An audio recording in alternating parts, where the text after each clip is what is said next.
KSRTCയിലെ ഈ പ്രതിസന്ധി കൊണ്ട് രക്ഷപ്പെട്ടത് ഗവൺമെന്റാണ്, സംസ്ഥാന ഗവൺമെന്റാണ്.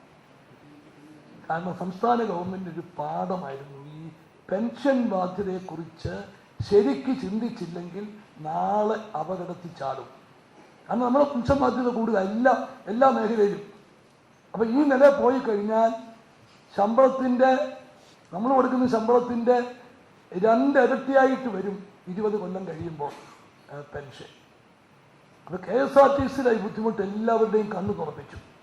അതിനെന്തെങ്കിലും ഒരു പരിഹാരം ഉണ്ടാകണം എന്ന് തോന്നി. അതിൻ്റെ അടിസ്ഥാനത്തിലാണ് ഇന്ത്യയിലെ മറ്റു സംസ്ഥാനങ്ങളൊക്കെ സ്വീകരിച്ച പങ്കാളിത്ത പെൻഷൻ എന്നുള്ള തീരുമാനത്തിലേക്ക് ഗവൺമെന്റ് വന്നത്.